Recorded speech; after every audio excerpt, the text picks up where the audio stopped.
Hello everyone, this is Dol. I'm here in Amsterdam in Vondelpark. Take a look around.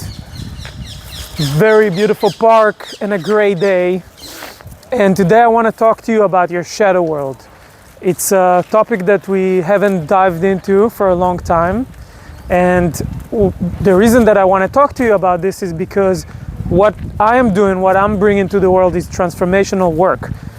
Transformational work means that you're changing something very, very deep in yourself. You're transforming something in yourself, okay? It's a real change. It's not about like improving what you already have, like self-improvement and self-development. It's really about changing something at the core.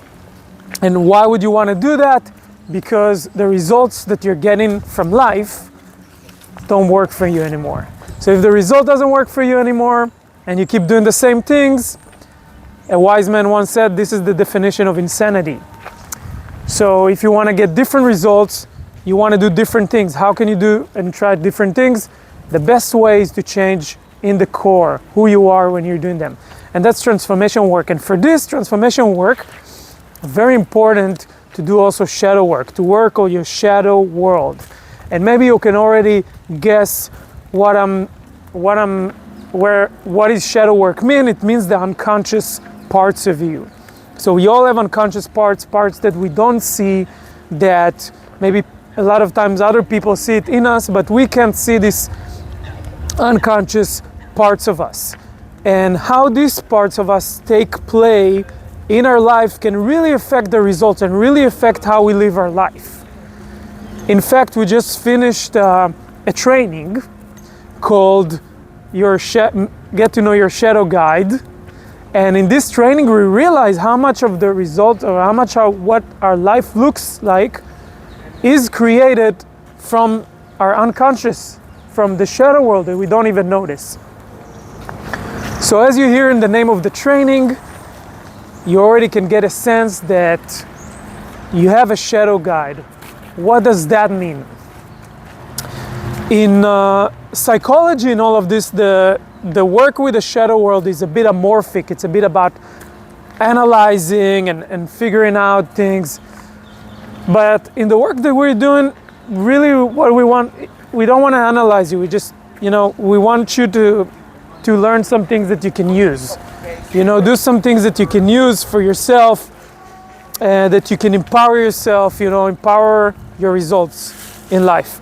So we started to think, and when I'm saying we, it's a different research of different people that comes together, but at least I can talk about the training that we hold space for, that we talk about a shadow guide. So you have some kind of identification with some part of you that you can recognize as your shadow guide. This is the part of you that does all the irresponsible things. When you're late, when you fuck up the friendship, when you eat something that is unhealthy for you and you get a stomach ache, when you kind of like run into a car, like create some messes for yourself. This part of that create messes for yourself. This is your shadow guide. And once you get a handle on your shadow guide, you start working with him, you can kind of bring it from the unconscious to the conscious world. So it means that you start interacting with him or with it consciously. And then you can start using it instead of it using you. So your shadow guide can be your best ally, right? Because really when it was created, you created this unconscious parts of you that is capable of doing terrible things, that is capable of like fucking things up, manipulating, destroying, being superior, fighting who's right, who's wrong, doing low drama, playing the victim, playing the rescuer, prosecuting, like this fucking badass thing. You created it to survive in this world that was cruel, was tough to grow up. And, by the way, you also chose to come to this world and you needed an ally, you needed an assist to help you go through this world that it was, that it didn't came without challenges. The world came with challenges. The world came with harshness that, you needed to deal with. And so in a very early age, you created your shadow guide to really help you going through the world. But at some point, also because in modern society, we don't have initiations and we don't have transformational work so much public. So you get to know these things, together with the feelings and the emotions that we talk a lot about our trainings, also to get to know your shadow worlds. You don't really get that so much. So that's why, you're not familiarized with this. You're not familiarized with this part of you. And actually, in modern culture, a lot of times they invite you to really ignore your shadow guide, but also make it very not useful.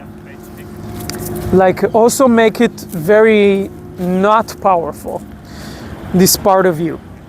And I'll give you some examples. So first of all, some people have this shadow guide, which is kind of like, what people call ego. They're going into a bar, they're going into a restaurant, they're going into an event, and everyone can see their shadow guide. Everyone can see their pose. They're like fake confidence. They're like, see me, I'm seeking for attention. Look at me, I'm wearing these hats with feathers. I'm kind of like the man, This is kind of the one type of shadow guide, we call it type 1, that is very seen, it's very out there. You probably notice that I have that shadow guide, kind of shadow guide. And there is another part of your shadow guide that is more hidden. A lot of people that they hide, you almost don't see them in the room when you come in. They don't speak so loud, they don't take a lot of attention, but they still have a very sneaky shadow guide.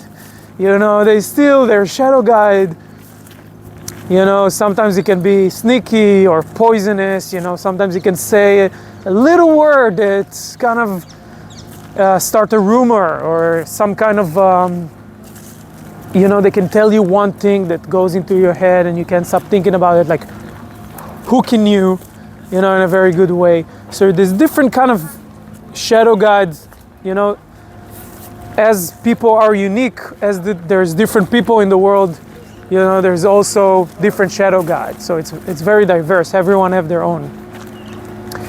And so everyone have their shadow guide, and their shadow guide has a certain kind of like what we call shadow principles. So each one have their own special shadow principles. For example, superiority, domination, destruction, self-destruction, manipulating others, playing superior, hate, taking revenge, right? Taking revenge is big. You can see it today a lot in the man-women communities, like hating each other, taking revenge on each other. So the shadow guide is guided by these principles, and is playing victim games and low drama and all of that, but you can get a handle of it and put it on your side, right? You can start using it.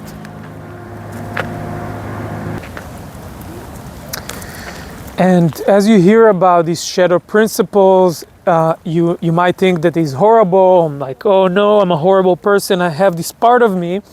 But actually, as I said, it's not bad. We all have it, in different way. We all have it, and it's meant to be our allies, actually, especially if we're planning to do big things in the world.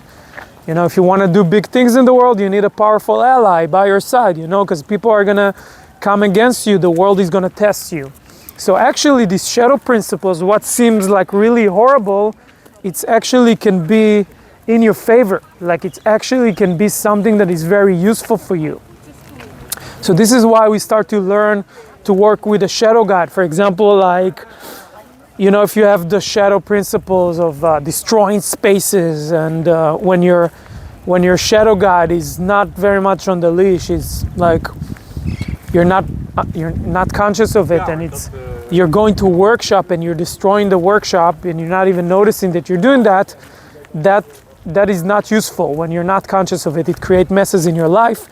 But if you're conscious of it, you can use it, because let's say you're going to a space that the space itself is unconscious. Let's say it's like some kind of this like fake political prosecuting activist victimized rally or something like, or a space that you can use your shadow part to destroy that, destroy the shadow world of that space and enter something new, like bring more conscious context into that space. We call it the pirating the space. So there's different ways that you can use your shadow guide, and for this we're doing the training in module 3 of the Space Holder training. We're doing a module that is about how you can use your shadow guide, how you can empower it and empower yourself with it, train it, change the relation to it, like, you know, instead of, you know, some people have this thing of like, oh no, I sat at home and I watched Netflix all day and I just wasted my time, and they judge themselves and they're being harsh on themselves, or they judge other people, you know, and all of this is kind of like food for your shadow guide. So if you're, you know, if you don't know how to handle it, you're just kind of like maybe wasting your time, but if you learn in this training how to do it consciously, how to get a handle on those foods and how to actually still do them in a conscious way, or create kind of like a system for it, then your work with your shadow guide become very powerful. Like it really becomes this tool that can empower you to do different things. And so I wanted you to know about this because, you know, in the modern culture world, right, nobody talks about it. People even want you to get more unconscious and more numbed. And, you know, this way modern culture can control you better. You know, you can do what the politicians want. But also in spiritual worlds, like New Age culture, a lot of time it's like, oh, we don't have a shadow. We're just like these bright beings that, you know, like nobody talks to you about it. And I really think that is useful. And I really wanted to give you this introduction to knowing about your shadow guide and knowing about this world. And you probably have a lot of questions. And what I want is that you can ask me and you can get in touch with this. I don't mean that you can take this as something wrong with you or something like that. We all have that. And it's not bad, and not good to have a shadow guide. It's just something that we have and can be useful for you. So I wanted you to know about it so we can stay in touch, so we can connect more about this, and you can join Connect. It's our tribe, it's our next culture tribe where we explore this kind of stuff. We're doing trainings, we're collaborating, we're connecting there in a conscious way where hopefully our shadow guides are a bit on a leash. And thank you for watching this video. Check you out next time.